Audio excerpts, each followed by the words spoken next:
다들 안녕하세요. 프로토 91회차 토신 정보방 환급 인증합니다. 당첨금은 세후 금액인 거 알고 계시죠? 다들 아시겠지만 한 경기 취소되어 당첨금이 반토막 났지만 그래도 당첨 모두 축하드리며 오늘 경기도 분석 시작해보겠습니다. 금일 첫 번째 경기 발베이크 대 페에노르트 분석 시작해보겠습니다.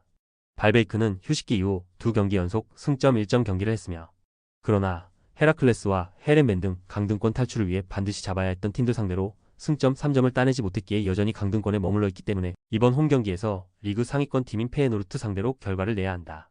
수비적 운영보다는 마가렛과 자와다 등 마무리가 가능한 선수들이 적극적인 공세로 나설 것이다. 페에노르트는 지난 라운드에서 시타르를 압도했지만 승점 3점 획득에 실패했으며 그래도 아약스전 패배 이후 4경기에서 3승 1무를 기록하며 우승 경쟁에서 크게 뒤처지지 않고 있고 거기에 팀이 애타게 기다리던 스트라이커 히메네스가 돌아와 챔스와 리그에서 연속골을 터뜨리며 스트라이커 걱정을 덜었다. 페에노르트의 승리를 본다. 다음 일정이 챔스지만 홈에서 하위권 팀을 상대하기에 일정에 대한 부담이 크지 않고 원정에서 전력을 다할 수 있다.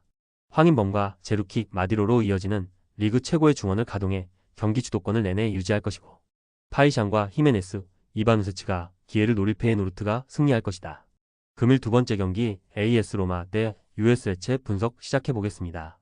로마는 지난 라운드 홈 경기에서 아탈란타에 패하며 연패를 벗어나지 못했으며 4연패 중인데 아탈란타와 나폴리 등 선두권 팀 외에도 하위권 팀인 베로나에 패하는 등 하락세가 심각하기 때문에 이 경기를 통해 분위기 반등이 절실한 상황이며 다음 일정이 유럽하긴 하지만 홈이기의 이동으로 인한 피로도가 덜하고 전력을 다할 수 있고 최전방에 나설 도보비크와 디발라를 비롯해 셀레메이커스와 펠레그리니 등이 적극적으로 골을 노릴 것이다. 레체는 지난 라운드에서 교체로 들어온 레비치의 동점골로 유벤투스 상대로 승점을 따냈으며 강팀 상대로 고전한 경기였지만 마무리가 좋았고 그로 인해 최근 3경기 무패에 성공했고 강등권 팀들과 격차를 벌렸고 여전히 공격진의 마무리는 아쉽지만 가스파르와 갈로 등 수비진이 쉽게 무너지지 않고 있다. 로마의 승리를 본다. 최악의 현재를 보내고 있지만 하위권 팀 상대로 나서는 홈 경기기에 분위기 반등을 노릴 만하디. 크리스탄테와 코네 등이 중원에서 상대의 역습 시도를 저지하며 경기를 운영할 수 있고 도부비크와 쇼무로도프가 문전 침투로 해결할 로마가 승리하고 연패를 벗어날 것이다. 금일 세 번째 경기 지로나 대 레알 마드리드 분석 시작해보겠습니다. 지로나는 지난 라운드 경기에서 비아레알과 비겼으며 타이트한 일정 속에 나선 상위권 팀 원정이었기에 고전했고 선제 두 골을 허용했는데 크레이치와 반더피크 등의 골로 승점 1점을 따냈고 시즌 전반기 내내 부상자 이슈로 고전하며 기대만큼 순위를 끌어올리지 못했는데 최근 4경기에서 3승 1무로 무패를 기록하며 반등했으며 주중 경기가 있었던 레알 상대로도 홈에서 브리안 힐과 단주마, 미오브스키를 앞세워 공격적인 축구를 할 것이다. 레알은 주중 빌바오 원정에서 뼈아픈 패배를 당했으며 엘클라시코 홈경기 패배 이후 리그 무패를 이어오며 바르샤의 승점 1점 차까지 추격했었는데 다시 4점 차이로 격차가 벌어졌고 벨링엄의 골이 나왔고 복귀한 초우 아메니가 중원에서 주도권을 내주지 않았는데 아센시오와 가르시아 등이 나선 수비가 불안했다. 레알의 승리를 본다. 다음 일정이 챔스 아탈란타 원정이기에 쉽지 않은 상황이지만 주중에 코파델레이 2라운드 일정을 소화했고 마찬가지로 챔스가 기다리는 지로나도 타이트한 일정이다.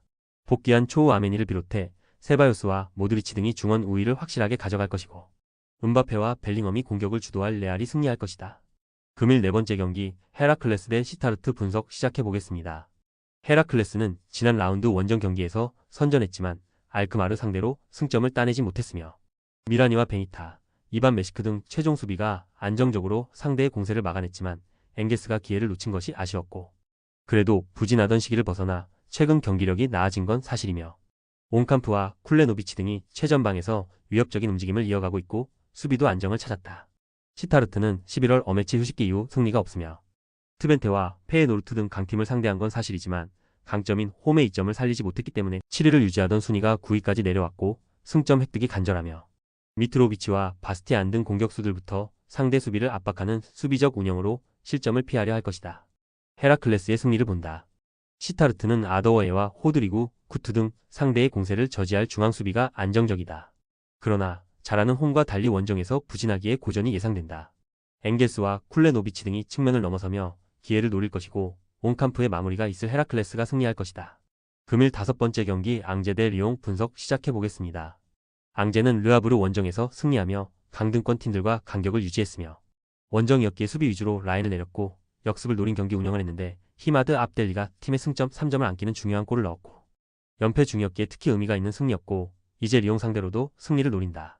직전 르하브르전 경기 운영이 좋았기에 이 경기 역시 그런 운영으로 나설 것으로 보인다. 리옹은 난적 니스를 완파하며 리그 무패를 이어갔으며 유로파에서도 순항하며 16강 직행이 가능한 7위를 달리고 있고 리그에서도 2위권을 맹추격 중이며 팀이 재정적 문제로 강등될 수 있다는 얘기도 나오는 상황인데 우승을 노리는 선수들은 흔들리지 않고 있고 니스전 해트트릭을 기록한 라카제트를 비롯해 벨라마와 세르킨 미카우타제의 위력적인 공격진이 이 경기에서도 팀을 이끌 것이다. 리옹의 승리를 본다. 앙제는 압둘라의 밤바와 르포르 등 골키퍼 앞을 지키는 중앙 수비가 나름 안정적이다. 그러나 측면에서 상대의 빠른 윙어들의 돌파에 공간을 내주는 상황이 많기에 벨라마와 세르키, 누아마 등의 침투에 무너질 수 있고 라카제트의 안정적인 마무리도 있을 리옹이 승리할 것이다. 토신 최종 조합은 영상 아래에 고정 댓글로 말 걸어주시면 토신 정보방에서 무료로 공유해드립니다. 제발 손해보면서 토토하지 말고 다같이 웃으면서 즐겁게 베팅합시다. 함께 하실 분들은 부담 갖지 마시고 편하게 말 걸어주세요.